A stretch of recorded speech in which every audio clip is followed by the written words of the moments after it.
30 days ago, I started documenting every single time someone tried to manipulate me. The number I reached will shock you, and what I discovered about who's really pulling the strings will change how you see everything. By day 15, I'd counted over 3,000 attempts. By day 30, I'd uncovered a psychological warfare system so sophisticated that even awareness experts fall victim to it daily. But here's the twist that even Machiavelli couldn't have predicted. Once you see the pattern, you can reverse engineer it to become the manipulator instead of the manipulated. What I'm about to show you will make you question every decision you've made in the past year, because the moment you realize you're the pawn, you can choose to become the player. Day 1 started innocently enough. I carried a small notebook, planning to catch maybe 10 or 15 obvious manipulation attempts. By lunch, I'd already marked 47. The coffee shop barista. Would you like to make it a large for just 50 cents more?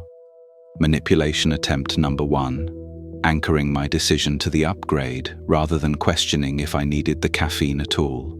The LinkedIn notification. Sarah viewed your profile. Connect now before she loses interest. Attempt number 2. Manufactured urgency combined with social proof and scarcity. My phone's morning routine. You have 3 unread messages. But when I checked, one was a promotional email disguised as a personal update. One was a news alert designed to spike my cortisol, and one was an app notification creating false social obligation. Attempts number 3, number 4, and number 5 before 9 a.m. By day 3, the pattern became disturbing. I wasn't just being manipulated, I was living inside a manipulation ecosystem. Every surface, every notification, every conversation contained hidden psychological triggers calibrated to move my behavior in specific directions. But here's where it gets sinister. I started recognizing the manipulation techniques I use on myself. The way I positioned my mirror to force better posture, the rewards I'd set up to motivate gym attendance, the apps I'd chosen specifically to limit my own screen time. Even my self-improvement habits were manipulation, just pointed inward instead of outward. That's when I realized manipulation isn't evil. It's a tool, and like any tool, the question isn't whether it exists, but who's wielding it, and for what purpose. By day 4, I developed a classification system. Every manipulation attempt fell into one of 4 categories, and understanding this framework changed everything. The emotional hijack, triggering immediate emotional responses to bypass rational thought. The news article with the word shocking in the headline.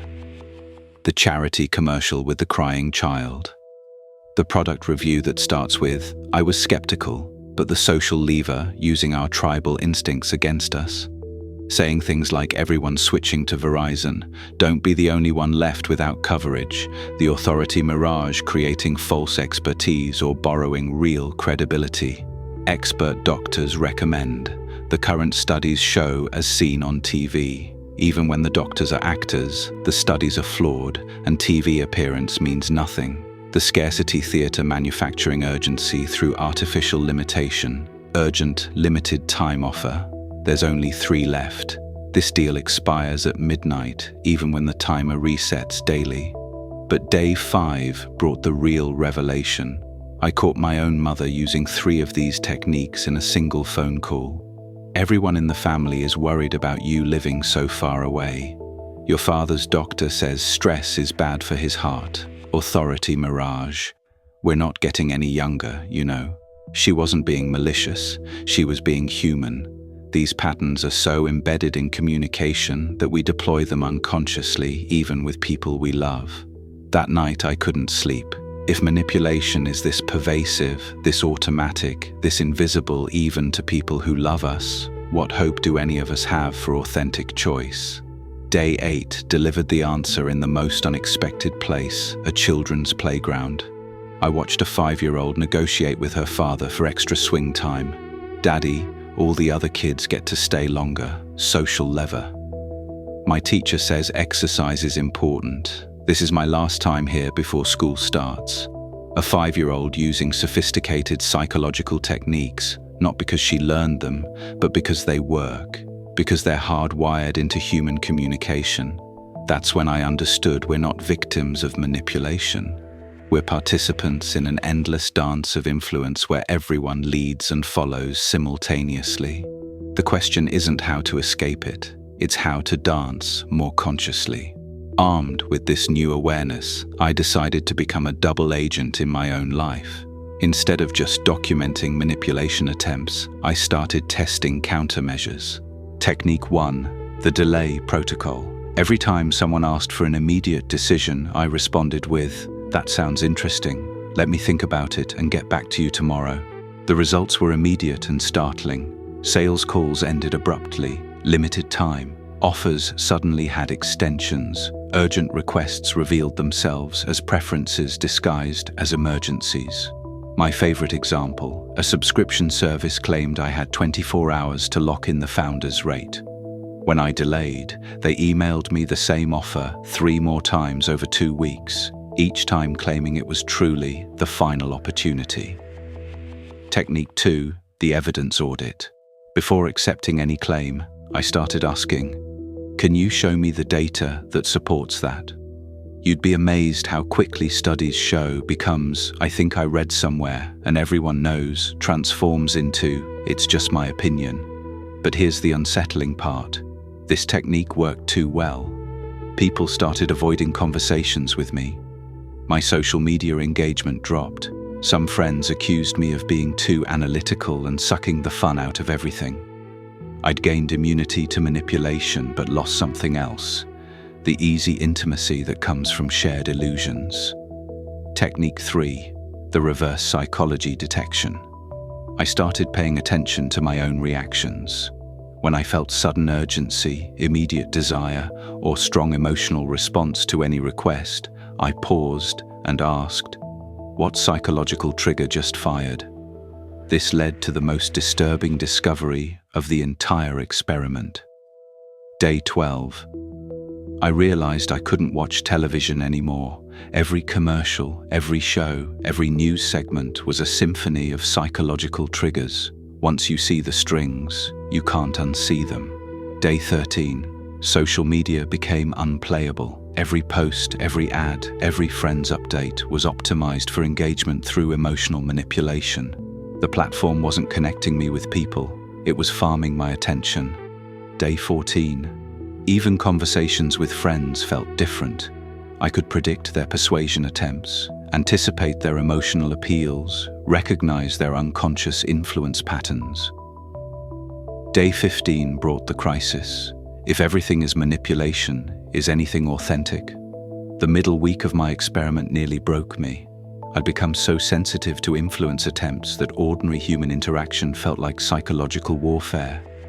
My girlfriend asked if I wanted to try a new restaurant. I heard, "I want to go to this restaurant, and I'm using your preference as a manipulation point to get my way without taking responsibility for the choice."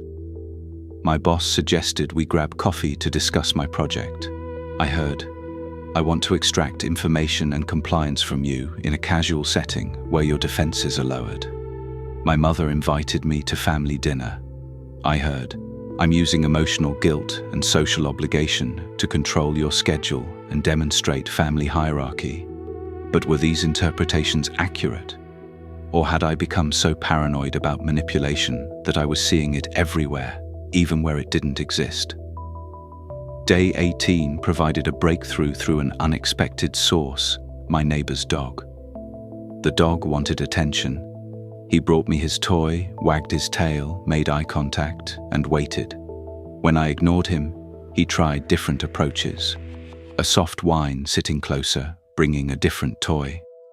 Every behavior was designed to influence my actions, but there was no deception, no hidden agenda, no complex psychological framework, just honest communication of desire and creative problem solving. When the first approach failed, that's when I understood the difference between influence and manipulation. Influence, I want something from you, and I'm being creative about how to communicate that desire effectively. Manipulation, I want something from you, and I'm being deceptive about my true intentions or using your psychological vulnerabilities against your best interests. The dog was influencing the subscription service with the fake deadlines was manipulating, but most human communication falls somewhere in the middle, a grey zone where intent matters more than technique. The final week transformed from defensive awareness to strategic application. I stopped trying to avoid manipulation and started studying how to deploy it ethically. Day 23. I used the social lever technique at work to adapt a new project management system. Instead of explaining benefits rationally, I mentioned that 3 other departments have already switched and seen major improvements. Adoption rate 100% within 2 days. Day 24, I deployed Authority Mirage to resolve a customer service issue. Instead of arguing my case, I mentioned that my colleague who works in legal suggested I document this interaction. Problem resolved immediately. Day 25. I tested scarcity theatre on myself. I set a timer for 30 minutes and told myself I could only work on my novel during that window. No extensions allowed. I wrote more in 30 minutes than I had in the previous week. Day 26, the breakthrough experiment. I decided to be completely honest about my influence attempts. I told my girlfriend, I'm about to use social lever and scarcity theatre to convince you to try that new restaurant. I think you'll enjoy it, and I'd like to spend time with you there, but I'm going to mention that it's popular and hard to get reservations to make it seem more appealing. Is that okay? Her response, I appreciate the honesty. Yes, let's go. And for the record, I was already planning to suggest it myself. Day 27 to 30, I spent the final days teaching the system to friends and family, not to make them paranoid, but to make them conscious participants in the influence dance. We're all already dancing. The results were extraordinary. My relationship improved because we could negotiate desires directly instead of through unconscious manipulation. Work projects moved faster because we could use influence techniques openly and ethically. Family conversations became more honest because we could name the dynamics we were all using anyway. I felt more authentic because I was choosing my responses instead of reacting automatically. But the most important discovery came on day 30. Manipulation isn't the enemy. Unconsciousness is. When we're unaware of influence attempts, we're victims. When we're aware but try to avoid them entirely, we become isolated. But when we're conscious participants who can recognize, resist when necessary, and deploy ethically when appropriate, we become free. Here's what Machiavelli understood 5 centuries ago that we're only rediscovering now. Power isn't about domination. It's about conscious participation in systems that exist whether we acknowledge them or not. Everyone sees what you appear to be. Few experience what you really are. This isn't advice for deception. It's recognition that perception shapes reality. And if you don't consciously manage your own perception, others will manage it for you. The manipulation techniques I documented during my 30-day experiment aren't modern inventions. They're updated versions of the same influence principles that have governed human interaction since we started living in groups. The 4 squares of influence that I discovered map perfectly onto Machiavelli's core insights. Image, what you appear to be. The visual and symbolic elements that create first impressions. Narrative, the story that explains you. The framework people use to understand your actions. Emotion, how you make people feel. The psychological state you create in others. Reward, what people gain from engaging with you. The benefit that motivates continued interaction. But here's the key insight that emerged from my experiment. These techniques work best when deployed transparently. The most effective influence happens when both parties understand the game being played and consent to play it together. When I told my girlfriend I was going to use influence techniques to suggest the restaurant, I wasn't weakening my position. I was strengthening it because transparency builds trust, and trust is the foundation of sustainable influence. When I explained to my team why I was framing the project management change as social proof rather than logical argument, they weren't offended. They were impressed by the honesty and more willing to engage with the change. After 30 days of documentation and experimentation, I developed a simple protocol that anyone can use to shift from manipulation victim to conscious participant. Step 1. The daily tally. For 1 week, carry a small notebook. Mark every influence attempt directed at you. Don't judge, just notice. You'll be shocked by the number. Step 2. The 4-square analysis. Categorize each attempt.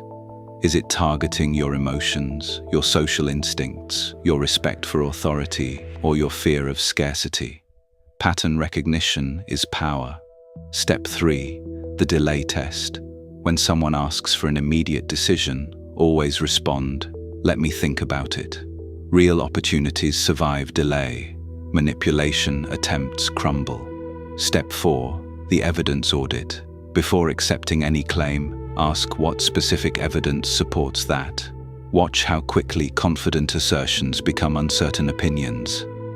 Step 5. The transparency experiment. When you want to influence someone, try being honest about it. I'm about to use social proof to convince you because I think it's more effective than logical argument. Here's why I think this matters.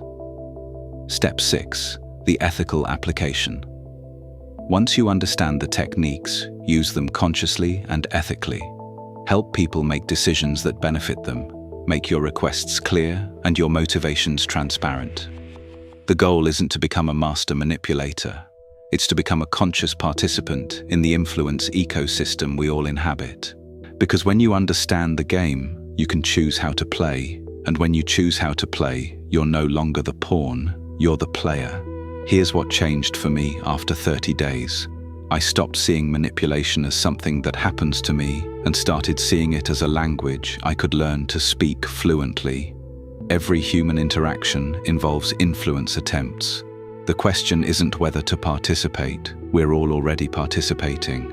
The question is whether to participate consciously or unconsciously.